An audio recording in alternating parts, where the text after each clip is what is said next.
hanging around inside of me, I couldn't do it. And now, when I'm in the mushroom, I actually find myself very, although it's intellectual and it's interesting, and there are machines the size of Manitoba, I've often found it to be very vital for the heart center. I think intent has a lot to do with it. The most moving heart experience I ever had, or in the top 5 anyway, was on LSD. And it completely arranged my life. And, I was 19 years old. I had a great deal of hostility toward my parents. I was a Marxist and of this and of that, and just tied in knots. And it undid me very dramatically, and the changes that went on that morning are all still nicely in place, thank you. So I think it has a lot to do with context and intent and what you need and how fucked up you are, because any psychedelic will act psycholytically on an obsessional or a complex personality.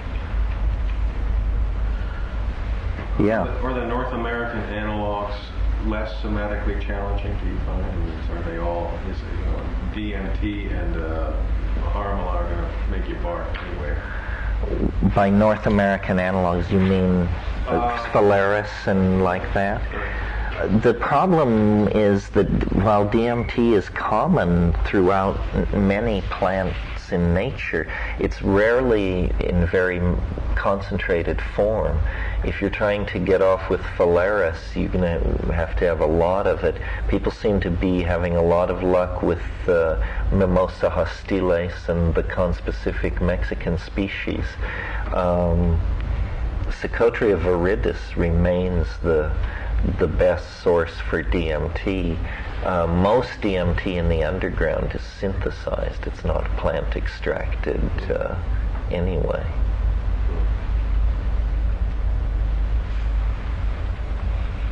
We brought up children a couple of times. I'm just wondering if you have anything to say on the postmodern child. I had an experience of going to see, I hate to say it, Spice World. But it had so many postmodern, self-referential plays within it, and I couldn't follow the movie, and the 7-year-old kids could. Oh, thanks.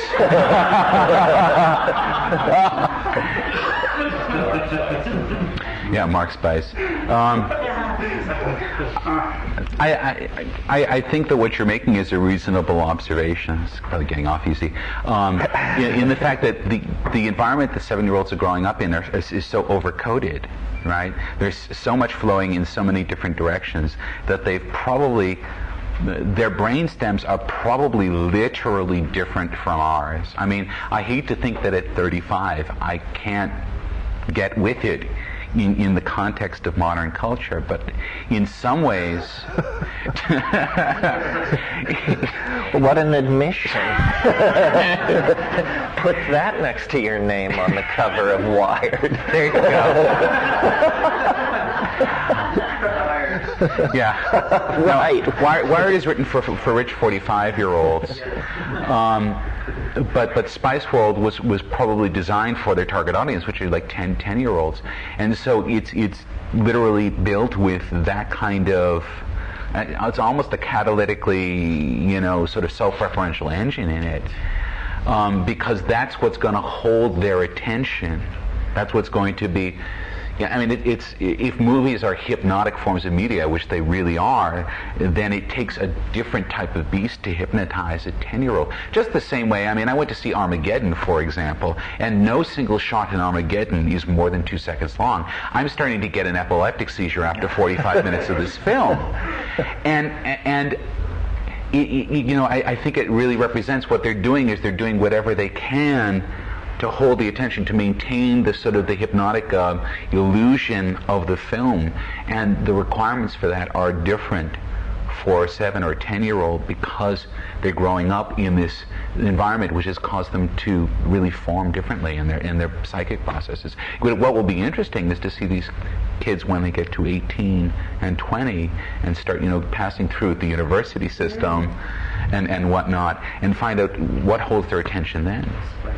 Because of what I do, I'm in the media stream. Like my personal media stream is like a really hit 15-year-olds. And what happens is they just become creators like that much earlier, that much younger. I mean, they're the ones with the fanzines, they're the ones with the websites. And it's very dense, well thought out, well put together, like quality art direction. Will they be able to talk to us, or will they only be able to talk to each other? They might not be able to talk. They'll be able to talk to, people who can talk to them. Will I be able to talk to them? Yeah, I don't know. I mean, you have to just try. You have to just jump into that culture and see and Okay, try. so can I ask a question for Terrence then? Sure. If we, and I think it's probably reasonable to say we probably don't want to necessarily get left behind by this, what can we look to? Is there either a drug or a ritual that can help us grow into where our kids may already be? No, I think we have to have character models built of ourselves and turn the whole thing over into our writers. And we'll just go off to Tahiti, and the writers it's the Uncle Duke solution. If you can turn yourself into a cartoon character, you can retire, and a whole team of people will keep you au courant. This is Finn's plan for me, by the way. Says, I think the only way to keep your career going is to retire the bod and create an online character. Saturday morning cartoon show apparently is where the action is. And then there are the Teletubbies. Yes. And, they take a further leap. The 15-year-old girls we're talking about can't understand the logic of the Teletubby world. How much more obscure then is it to us? And then what do the Teletubby addicts portend? They have TV sets in their stomachs. They exist in a world where the sun of LSD seems to shine all day long. And everybody's pre-verbal. How's that for an archaic revival?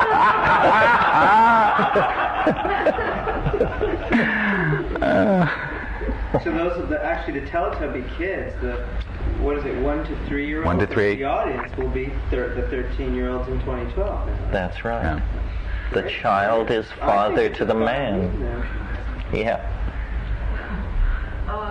Kind of two things. One, I don't expect an answer from, but could our parents talk to us when we were 15? Not mine. And I don't think I was too different from some of the people that I was thinking about. So I don't know about that part, and I don't have children, so I can't speak as a child in this. But my first question about the multiple personas and was this a desirable thing, I did get interrupted before I could get to where I wanted to be by all your faithful defenders. And all the points were very good, and I was curious to hear what people were going to say to that. But really, isn't the underlying connector to the whole thing what you started talking about, what we did this morning, the opening of the heart connection. So in the point that you've made and a couple of the other people about how we won't be able to talk to kids because we won't be from that generation that's happening right now, don't you talk to people through the heart? So if there are multiple personalities, Right. and that's, we don't know, I don't care to judge if it's a good or bad thing, but say we have 4 or 5 online characters. One is the kind of demonic edge of sort of attractive violence, which I don't know because I don't really tend to go that way. But of all the different personalities that we could develop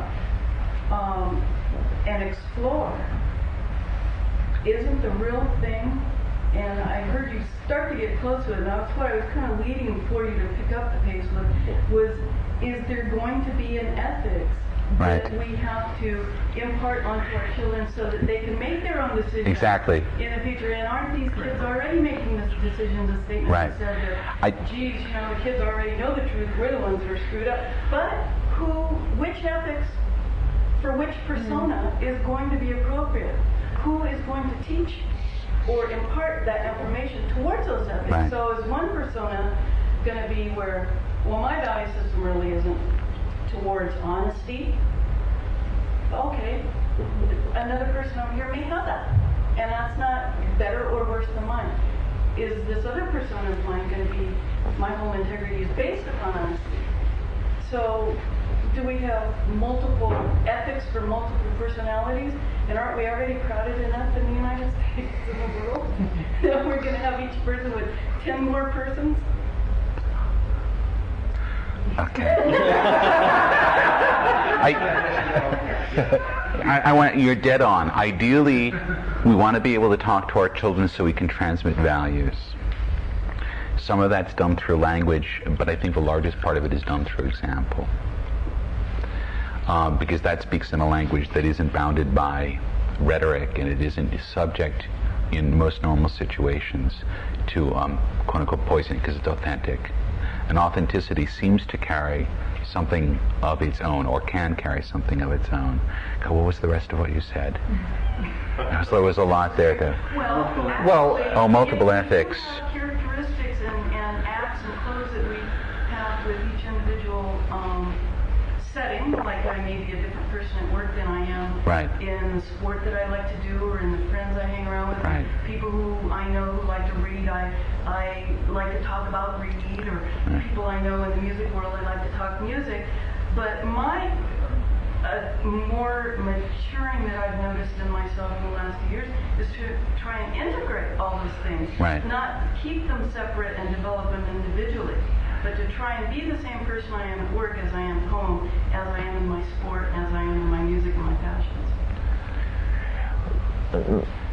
Probably this is a mistake, I would think. Probably this is a mistake. Balancing? Integrating like that. I mean, I grapple with this same thing, and then if you can't do it, you define yourself as odd, where maybe the postmodern condition is actually to admit that the industrial environment is so different from the home, the learning environment is so different from either of those, that you're beating yourself on the head with some kind of print-created ethic of wholeness that is, you know, like trying to avoid venial sin or something. It just can't be done. On the question of ethics, I think, you know, nothing we've talked about here has implied that the law of karma is canceled in virtual reality. That's right. People who choose to be jerks will have the lives that the universe hands to jerks. And that's the chaos. Well, my experience is that you want to sort of streamline your being to move through society and business and love and disappointment and triumph with a certain amount of grace. Maybe the idea of personality needs to be in the same way that we talk about transcending culture and building a metaculture. Maybe the concept of personality leads to give way to something like the metanality. And the metanality is the troop of people that come and go from your body and your terminal, and for which you are responsible for the credit cards issued to them, and so forth and so on. I mean, that could become the definition of personality. Those people for whom you have financial responsibility and direct legal accountability. To come back to, I invoked Gurdjieff earlier, and Gurdjieff looked at this field, this army of eyes, and said that with very careful, strenuous self-observation and work, you could at least see them coming and going. And once you could see them coming and going, you could perhaps make some, what he called a permanent magnetic center out of them. Okay, so you might, if you were really good at it, and Gurdjieffians are known as being a dour lot because they practice so much self-analysis. But you could conceivably pull this into an integrated personality, which can give you a lot of flexibility. See, that's the thing it grants you in the end, is once you've got this unity, you gain an enormous amount of flexibility as a result. So it's almost as if you take the ascetic path to integrate, and you do that, what you're getting is this ability to be multiple. But with that central core. With that central core. I mean, Kansas was saying earlier is that people have the creative personality in the media. One of the groups of people who has one of the most well-created and financially remunerated personalities, media personalities is rappers. O'Shea Jackson is not Ice Cube. Percy Miller is not Master P. Yet, especially teenagers are the most attracted to this whole world than almost anything else. And I think to them it does represent kind of almost a karmic, legendary, good guys, bad guys, fighting, winning, taking over, getting paid. Is it mythic? It's mythic. But when you talk about that, that's not their real personalities, that's not Ice Cube's personality. I mean, what, he lives in like Buena Park and drives in every day. Very sure. He lives in Woodland Hills and all places. But I mean, fun. I mean, he used to be a pimp, and then he used to be in a gang, and then he used to I mean, these I'm are glad you believe that. That makes me like my job. That's you start presenting these personalities in media, and where do you start to separate the man from the myth? And does not the man become the myth to many, many people? To many people, the man becomes the myth. Absolutely. But not to him. Not to him. Not to him. But what's more important? Well, is it important for the? It's crazy making to become your myth. Yeah. Gibson's meditation on this is the novel Idoru, which is well worth reading if you're interested in the mechanics of modern celebrity. But anybody who is involved in celebrityhood has to be cynical and ironic or completely foolish because it's so totally and obviously manipulated in front of you. I mean, buy yourself a publicist and pay them $1,500 a month and you'll be amazed what happens to your life. You'll be a household word. We buy and sell celebrity by the pound these days. It's don't be fooled. I remember once I had a girlfriend whose father was a public relations guy. This was many, many years ago, and one evening we were waiting for the 11 o'clock news to come on, and he said, I got the circus on tonight. The circus is in town. Sure enough, the news comes on, and it's telling us that the circus is in town, and I'm sitting there thinking, my God, the fact that the circus is in town is not news. It's a commercial event. This guy just paid for this, and I stayed up to watch an infomercial on the circus. So I think we have to assume that celebrity, we need a certain number of them. Pray you don't ever become one, and don't take it seriously. It's for. About the rappers, just for a second though, the kids have bought into the myth that these people present, but they actually, I think, have taken away from it that it's, there's like less gang activity. They take away from it that it is a story and you can watch it be played out and you don't have to. I mean, there's always going to be the psychotic attractor that goes to the nth degree of that, but that really, I think that because we've been able to play out the myths of, say, get a life or what have you, it's allowed people to work through those things and to come, to discuss them and see the consequences of them and move away from I think what we're dancing around here is what you were hitting on it was the ethic and the point of the ethic. And I think, it's you come to a point in time when you just have to drop any illusions of the sanctity of your ethic. Because, there's a period of time in this particular physical part of the world where it was ethical to beat Indians to death with sticks if they would not worship at your cross. Of a certain culture. It was ethical in the northern circles to kill baby girl children. It was ethical. It was ethical. And the thing is that I think because we've become such an intellectually overbearing type of being in this particular time, we become enamored of our ethic, and we think it's the only ethic to have. Right. And what I'm trying to say, and I think that what we're saying is at the end of history, there is a new ethic dawning. And it's going to arrive, it's going to emerge, it's emerging, we see it emerging right in front of us. And because we come out of a series and set of ethics that were different, that's very, very different from what's dawning. Even though we may have had problems with understanding our parents and children from this last era, this last epoch of ethic, there was things that held them together. There were commonalities. There was wisdom to be passed through to children, even if it didn't seem like they were getting it to the point. I really wonder if there's how much we have to give to inform the ethic that's building now. I really think that we're a footnote on it. I really think nothing more than a footnote on it. That's my personal belief, and I don't expect anybody else. No. What I hear you saying is it is not about rock and roll. No. That's get over it. Yes. What strikes me in this is how little attention is really paid to emotions.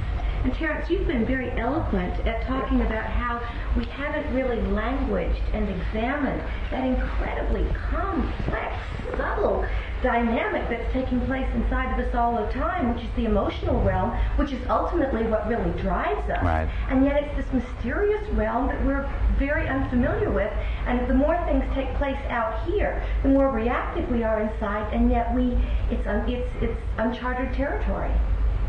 Can I take this for a second? Yeah. One of the things we'll do tonight with the voce is a very emotional technique for communication. It's not bounded by language particularly, but it's an emotional technique for communication. And I hope we haven't been leaving the emotions out in this, or to give the impression. I didn't mean necessarily here, I just mean in this realm that is going on. And I think that what that calls for is an exploration of those techniques. And so what we want to do is start exploring tonight, or expose you to something that's an exploration of that. And to dedicate our work, insofar as our work is driven by our heart, to an exploration of those techniques.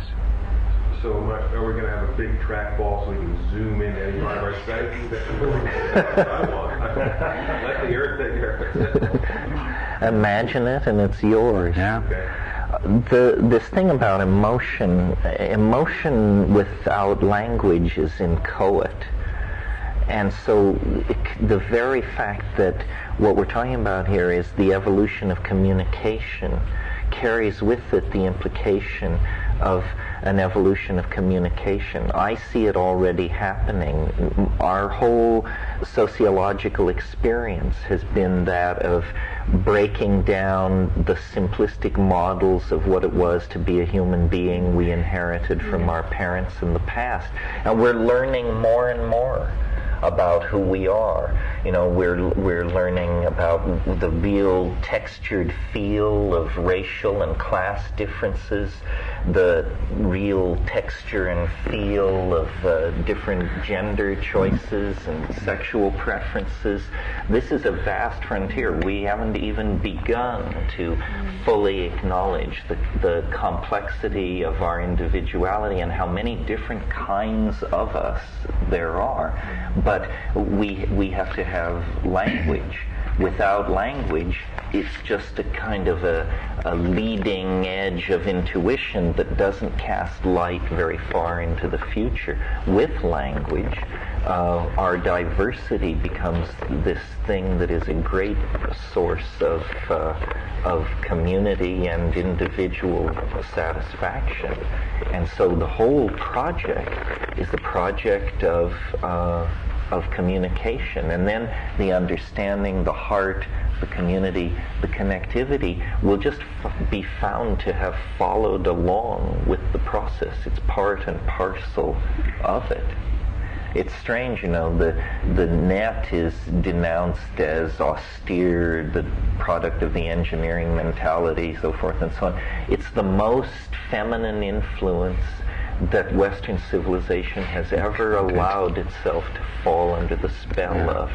The troubadours of the 14th century were as nothing compared to the boundary-dissolving, feminizing, permitting, nurturing nature of the net. Maybe that's why there is an overwhelming male preference for it in its early form, because that's where that was needed. But it is Sophia. It is wisdom. It is the penetrating archetypal female logos of the world soul, and leading us away from what was very sharp-edged and uncomfortable and repressive to our creativity and our sexuality and our relationships to each other and to the earth. And so this is where we find ourselves at noon. This was the morning session. I hope you've planned bathing and massages and so forth and so on. We'll meet here 4 to 6. Thank you very much.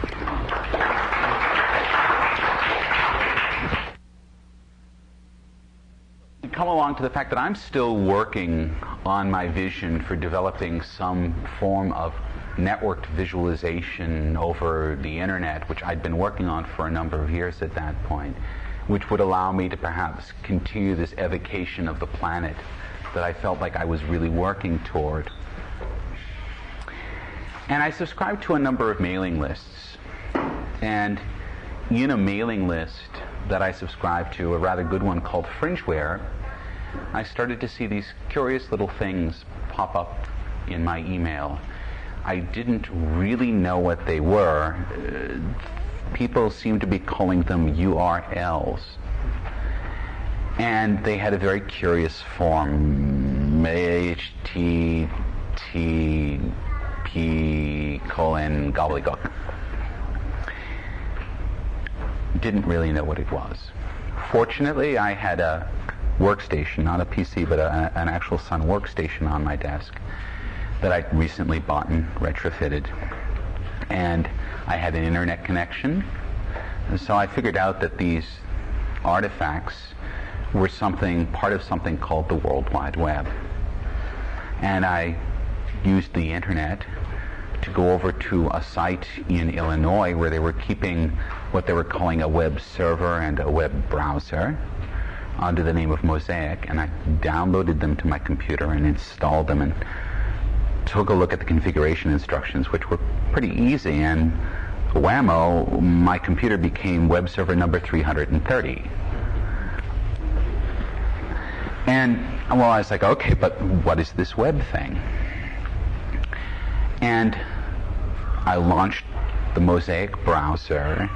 It comes up on a page, and we're all familiar with the metaphors now, that pointed to the web server at NCSA, the National Center for Computer Applications. And I went click, and bam, I was somewhere else. And instantly, I got what was going on.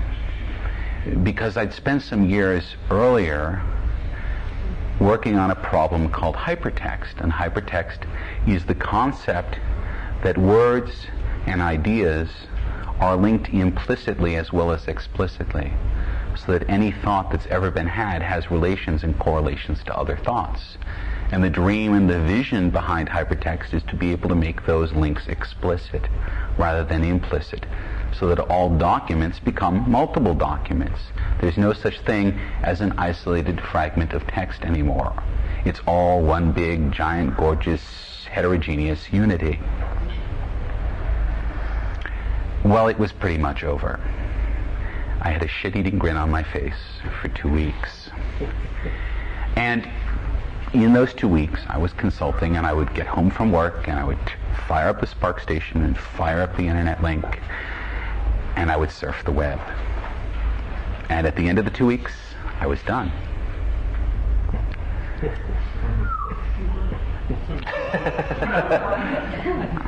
And it's not because I'm a fast reader. It's just that's what was there. But I could tell. I saw it, and I said, this is the shit. And I ran to my friend Owen over there, and I said, Owen, there's this web thing. It's the shit. And I dragged him over to the Spark station, and I showed him. He's like, whatever. What I've seen better. It's whatever.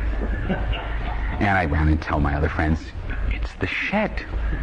Oh, I think maybe I've heard of it. And finally, after probably enough browbeating and then maybe meditating on it, I remember that Owen and I were on a Saturday afternoon in San Francisco somewhere, and he just sort of stopped short in the middle of the street and went, it is the shit. This is going to be it. This is big. Because the vision of a global hypertext system had seduced a certain segment of people who were working in computing for over 20 years. Before it had become anything like a reality, it had been something that had been driving a certain, particularly probably psychedelically influenced crowd of people who were working in computing as the reason, or a reason, that computers were at all useful. Well, I wasn't going to browbeat all of my other friends into accepting the reality of a web which was still really tiny, so I devised a much more crafty scheme. There are regular, I guess you could call them house parties in San Francisco, which are called anon salons, which are actually basically rent parties for people who live down in Soma. And they open up the house and they invite people in to show weird things off, and it's an evening. And I got contacted. I said, oh yeah, let me show something off at the anon salon. And so we actually carted my Spark station across town and set it up. And I didn't tell anyone who came by that evening that I was showing them the World Wide Web. As a friend came in, I sat them down and said, what's something that interests you? Botany. Click, click, click. Oh, wow! Astronomy. Click, click, click. Cool! Astrology. Click, click, click. Wow, that's great. And every one of them went away seduced by this. So this is January of 1994, and this is sort of before the hoopla had started. But I'd found the trick. And what we saw over the next several years, that this happened to anyone, anywhere, who was anywhere near a computer and a modem. And I started keeping an index, which I've called the Pesci Index, based on the number of URLs that show up in Super Bowl advertisements. And I've been very religious about this. So in 1994, the number was 0. Amazingly, in 1995, there were 2. In 1996, every single advertisement had a URL. In 1997, every single advertisement had a URL. In 1998, the figure came down. It's because they stopped running URLs at the bottom of Taco Bell ads because they just made no sense. Because the hipness of being on the web had simply become business as usual. So in 36 months, we saw this complete conflation of the web with the way people worked in the world. It was, for all intents, an instantaneous change. So I was watching this as it went along, and in 1997 I stepped back from it. And I said, this is curious. It may be without precedent. And I took a look at it in that light, And I started to wonder if in fact the catalytic genesis of the web wasn't in fact some sort of self-organizing principle. There are problems here with what we can know about it, because if I say that there's a self-organizing principle at work here, the self-organizing principle is at a level that's greater than any of us can see as individuals, because we're all embedded in it. So we can only get our own view of things. And it's difficult to step out. But when you step out, you see something that looks pretty doggone catalytic. And the response to each individual in that catalytic process, the reason that the web was so powerful and immediate is because it seduced everyone as an individual. We all got hooked on the internet's crack.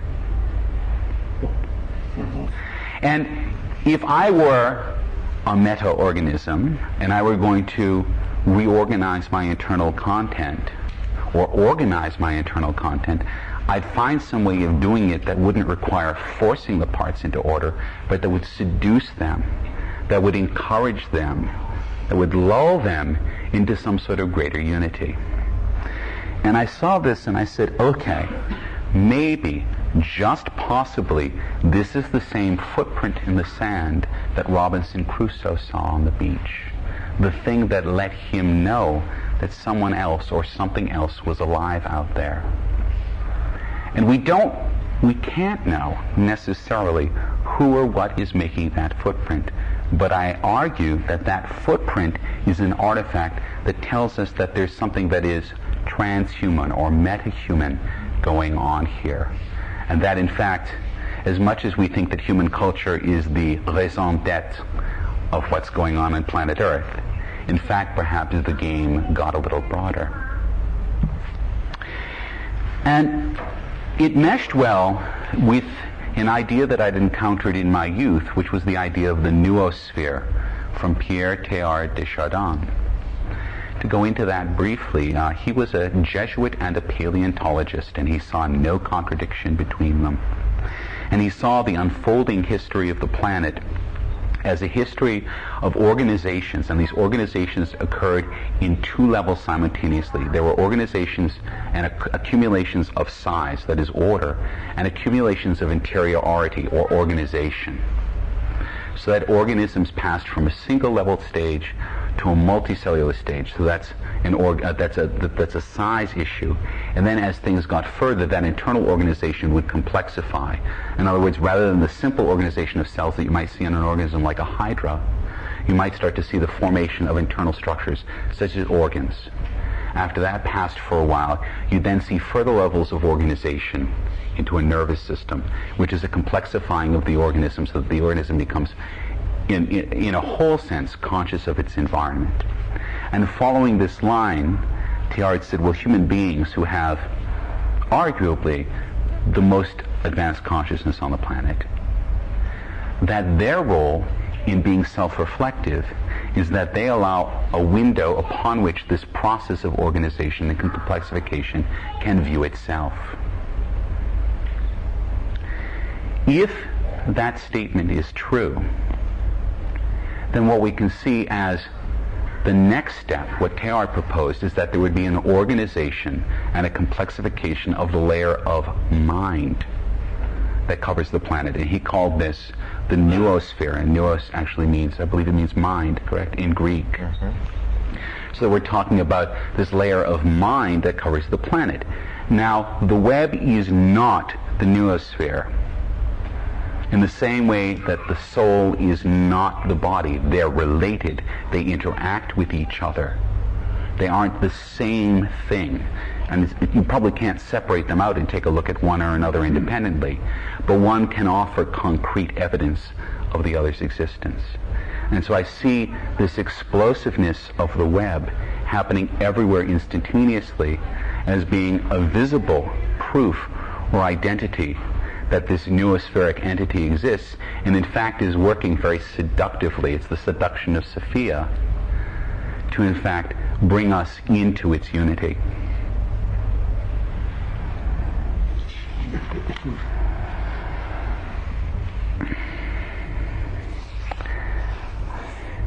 Let's talk about simulation. Simulation has a relatively long history. Computers, that's what computers do. Computers simulate. Whether it's a spreadsheet doing a simulation or a word processor simulating a page that's being typed. But specifically when we talk about virtual reality, we talk about simulations that are geared toward the human senses. Well, simulation has had two tendencies over the last 20 or 30 years of its development, and one of them has come from above, military simulations.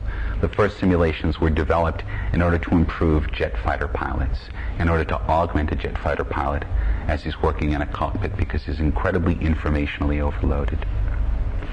And all of the basic pioneering work that was done in virtual reality was done on the Defense Department's dime in the 1960s by a man named Ivan Sutherland. So everything that we think of as classically being VR, force feedback, sticking your arm in cyberspace, a head-mounted display, real-time computer graphics, this was all developed 30 years ago.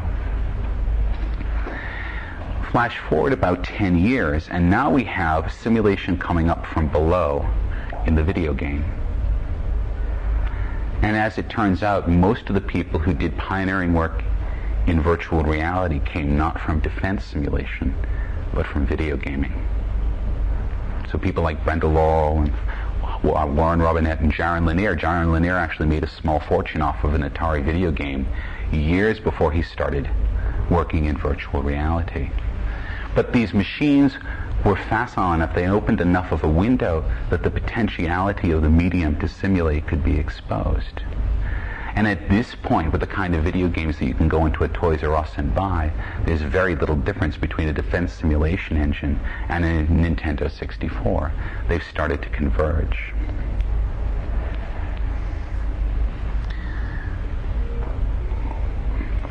A third track.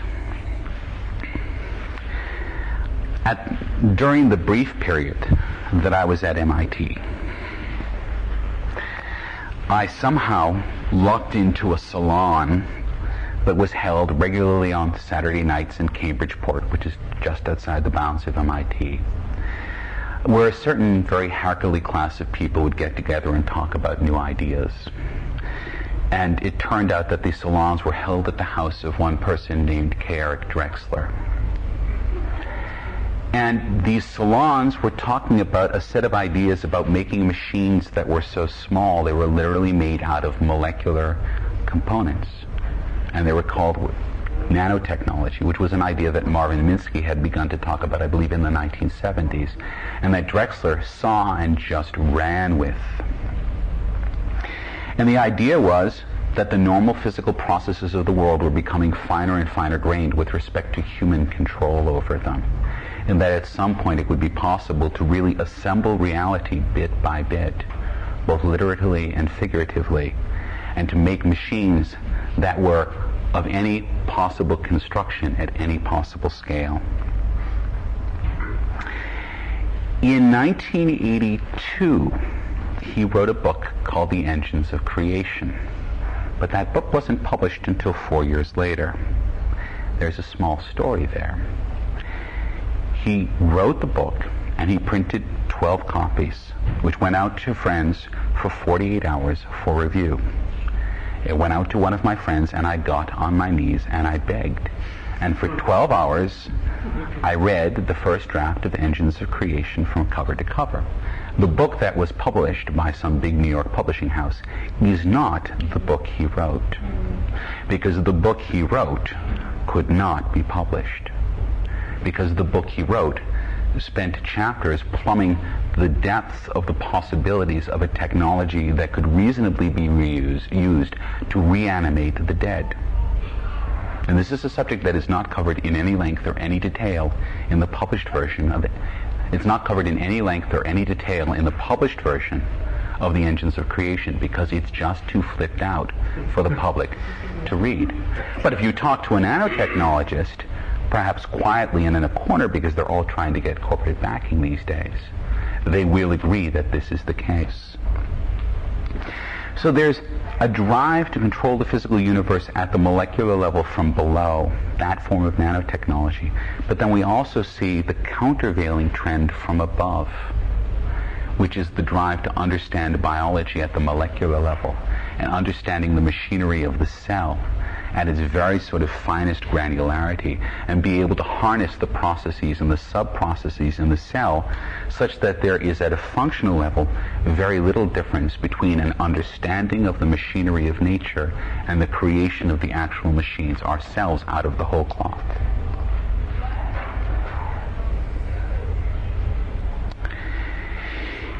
It turns out that the lines between simulation and nanotechnology converged a lot quicker than anyone had thought. In 1993, a master's student at the University of North Carolina came up with a device that he called the nanomanipulator. The nanomanipulator combines a scanning, tunneling electron microscope, which in shorthand is an STM, which is nothing more than a pin with an extremely sharp point and a small electric charge. They're actually quite easy to make. Well, quite hard to make well, but they're quite easy to make. And this tip and the electric charge on it can be used to move individual atoms around. Well, they also then took the specialty of UNC, which is a thing